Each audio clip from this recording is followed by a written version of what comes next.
nous allons calculer cette intégrale millésimée, l'intégrale entre 0 et 2π de cosinus θ à la puissance 2020 dθ. Alors la continuité de l'intégrante ne fait aucun doute, puisque la fonction qui a θ associe cosinus de θ est une fonction qui est continue sur R à la puissance 2020, elle reste une fonction qui est continue sur R, donc en particulier continue sur l'intervalle 0π/2.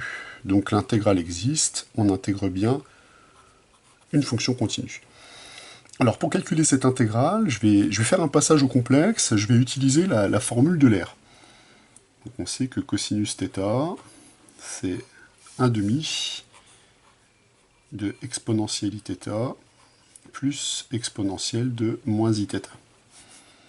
Donc si je passe ce terme-là à la puissance 2020, je vais utiliser la formule du binôme de Newton. On va donc récupérer 1 sur 2 à la puissance 2020, multiplié donc par exponentielle iθ plus exponentielle de moins iθ, cela à la puissance 2020. Donc ces nombres-là sont des nombres complexes. La formule du binôme de Newton, elle est valable pour tout paramètre complexe, donc on peut l'utiliser sans problème. Donc on va récupérer la somme pour k variant entre 0 et 2020 de, alors k parmi 2020, je vais choisir de mettre la puissance k sur le terme qui me semble le plus pénible, c'est ici exponentielle de moins iθ. Donc on récupère exponentielle de moins iθ à la puissance k, mais k étant un entier, je peux utiliser la formule de De Moivre, donc je récupère exponentielle de moins ikθ, et ce terme-là, lui, il va être à la puissance 2020 moins k, toujours grâce à la formule de Moivre, ce terme étant entier,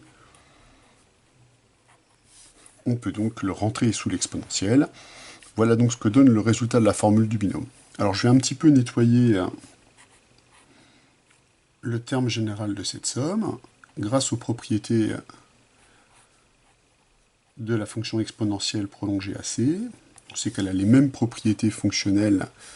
Le produit des exponentielles donne l'exponentielle de la somme, donc on récupère exponentielle i 2020 moins 2k θ. Donc, intégrer ce terme-là, c'est intégrer cette expression-là, et donc par linéarité de l'intégrale, on va s'intéresser juste à ce qui se passe pour le terme qui est ici. Donc l'intégrale à calculer, l'intégrale entre 0 et 2π de cosinus de θ à la puissance 2020 dθ, par linéarité de l'intégrale, c'est donc 1 sur 2 à la puissance 2020, somme pour k variant entre 0 et 2020 de k parmi 2020, multiplié donc par l'intégrale entre 0 et 2π de exponentielle i facteur de 2020 moins 2k θ dθ.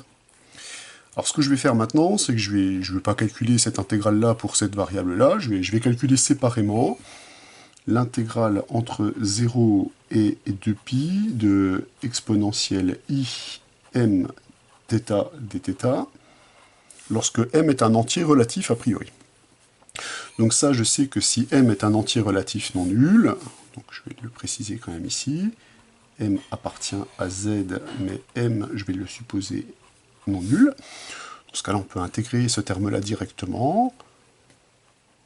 Ça s'intègre en exponentielle imθ sur im, le tout pris entre 0 et 2π.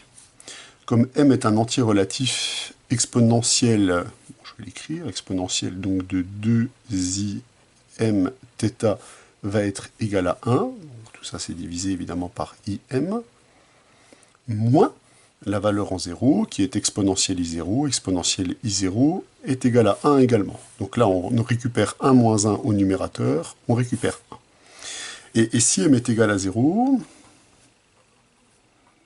eh bien, on récupère ici l'intégrale d'une fonction constante, puisque exponentielle i0 θ, c'est égal à 1. Donc on intègre la fonction constante égale à 1 sur un intervalle de longueur de pi, on récupère 2pi.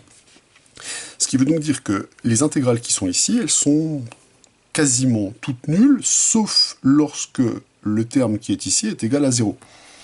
Or, 2020 moins 2k est égal à 0, si et seulement si k est égal à 1010. Donc finalement, dans cette somme-là, il y a juste une intégrale qui est différente de 0. C'est lorsque k atteint 1010. Donc le résultat, la somme elle va disparaître, puisque un seul terme de la somme est différent de 0. Le seul terme de la somme qui est différent de 0, c'est lorsque k est égal à 1010. On récupère donc 1010 parmi 2020, bon, avec le facteur 1 sur 2 puissance 2020 bien sûr, multiplié par la valeur de cette intégrale-là, ici multiplié par 2pi. Donc on peut conclure que l'intégrale entre 0 et 2pi de cosinus de θ à la puissance 2020 dθ, c'est donc égal à, alors, pi sur 2 à la puissance 2019, multiplié par le coefficient binomial 1010 parmi 2020. Cela achève le calcul de cette intégrale.